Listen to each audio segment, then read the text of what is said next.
It's very valuable for companies to do that, to engage with these analysts, the data collectors, the rankers, the raters. They've been at it for a really long time, and they're trying to meet the demands of an increasingly sophisticated group of investors, right, which are also have been at it for a long time, and each year they expect a little bit more. So they've studied other companies like yours. They've studied, what is material to a particular sector versus what is material to not material to that sector or to another sector. And one of the things that you can really learn is where are the gaps in your strategy and in your ESG disclosure.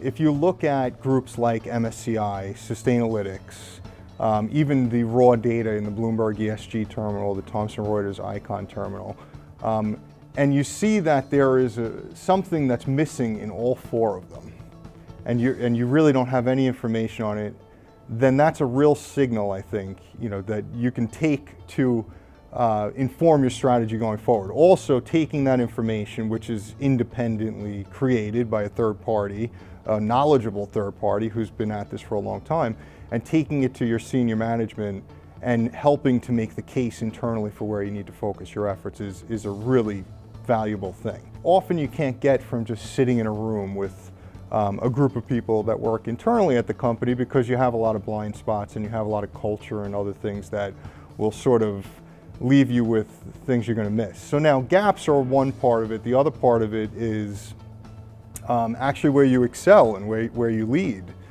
So what you'll also learn is from looking at this, especially as when you're comparing it competitively to benchmarking your peers, you'll see areas where you really stand out that you might not have known just looking at your own data by itself. Likewise, when you see 4 or 5 relevant, important data providers showing that you're a leader, well then you can take that and that can feed into your messaging, your communication, your sales, every way that you're engaging with investors and others. So I think those are some of the reasons why it's very valuable to review the ESG data from these kind of providers, and there's many more. I mean, just building relationship with these stakeholders.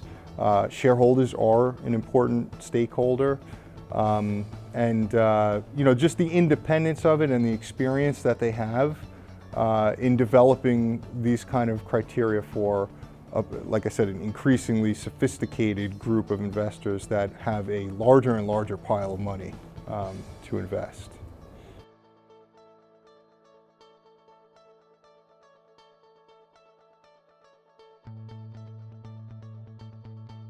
I get to work with so many different interesting companies with all types of unique business models day in and day out. So one day I could be working with a consumer products company or a food and agriculture company or an energy utility or a mining company that operates out of South Africa with its own unique set of stakeholders and concerns.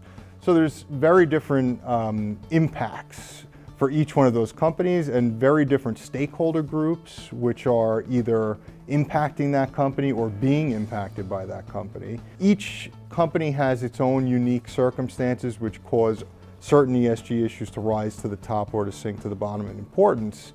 It's still the same models, the same processes, the same tools and resources and standards that we use to examine that company, to go through a materiality assessment, to engage with stakeholders, to examine its value chain.